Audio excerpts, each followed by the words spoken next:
Bismillah, alhamdulillah, wassalatu wassalamu ala rasulillah wa ala alihi wa ashabihi wa man tabi'ahum bi ihsanin ila yaumil qiyamah, amma ba'd. Di dalam hadis yang sahih diriwayatkan oleh Imam Bukhari Muslim, Rasulullah sallallahu alaihi wasallam pernah berboncengan dengan seorang sahabat bernama Mu'ad bin Jabal radhiyallahu anhu.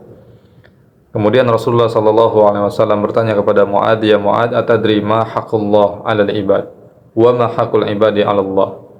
Wahai Mu'ad, tahukah engkau apa hak Allah yang harus ditunaikan oleh hamba-hambanya dan apa hak hamba-hamba yang harus ditunaikan oleh Allah Subhanahu wa taala?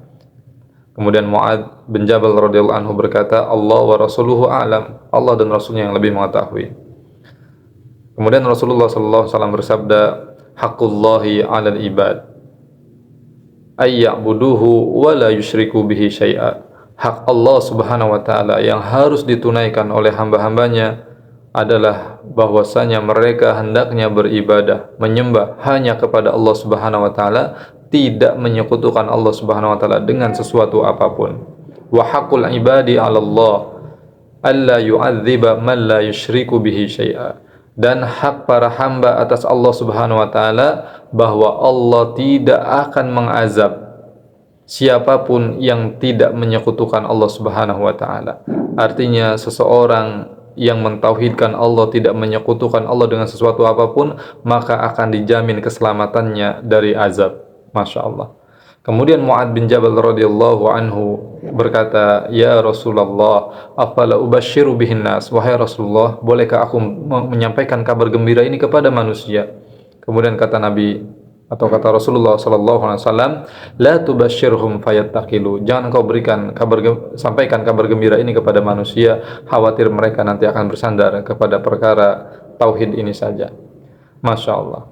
Hadis ini, saudara-saudariku kaum muslimin yang dimuliakan Allah Subhanahu wa taala, menekankan tentang pentingnya hubungan fundamental antara Allah Subhanahu wa taala dengan hamba-hambanya. Yang pertama, bahwasanya Allah Subhanahu wa taala memiliki hak yang besar yang harus ditunaikan oleh setiap hamba, yaitu adalah mentauhidkan Allah Subhanahu wa taala di dalam setiap ibadah dan tidak menyekutukan Allah Subhanahu wa taala dengan apapun. Ini adalah hak utama Allah Subhanahu wa taala yang wajib ditunaikan oleh umat manusia, oleh para hamba-hamba Allah Subhanahu wa taala. Kemudian yang kedua adalah hak para hamba atas Allah Subhanahu wa taala, bahwasanya Allah Subhanahu wa taala memberikan jaminan keselamatan bagi siapapun yang mentauhidkan Allah Subhanahu wa taala dengan sempurna. Dia tidak mencampur adukan di dalam ibadahnya, menyekutukan Allah Subhanahu wa taala dengan sesuatu apapun, tidak menjadikan tandingan-tandingan bagi Allah Subhanahu wa taala di dalam perkara ibadah. Maka hamba yang seperti ini dia akan dijamin oleh Allah Subhanahu wa taala keselamatannya dari azab. Kemudian juga hadirin kaum muslimin, saudara-saudariku yang dimuliakan Allah Subhanahu wa taala, di dalam hadis ini juga Nabi sallallahu alaihi wasallam melarang Mu'ad bin Jabal radhiyallahu anhu untuk menyampaikan kabar gembira ini kepada umat manusia. Kenapa?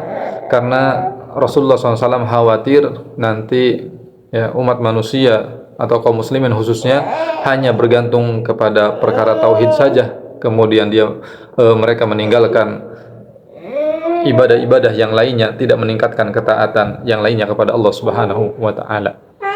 Tapi kemudian akhirnya disampaikan juga oleh Mu'ad bin Jabal radhiyallahu anhu.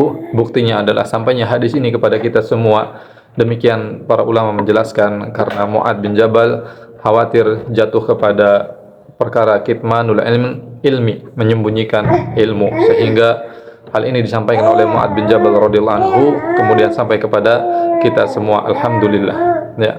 Kemudian juga yang terakhir, saudara-saudariku kaum muslimin yang dimuliakan Allah Subhanahu wa taala, bahwasanya sekali lagi penting sekali setiap hamba seorang muslim dia mentauhidkan Allah Subhanahu wa taala di dalam kehidupannya, segala aspek kehidupannya, terutama dalam masalah atau perkara ibadah, maka dia betul-betul mentauhidkan Allah Subhanahu wa taala dengan sempurna.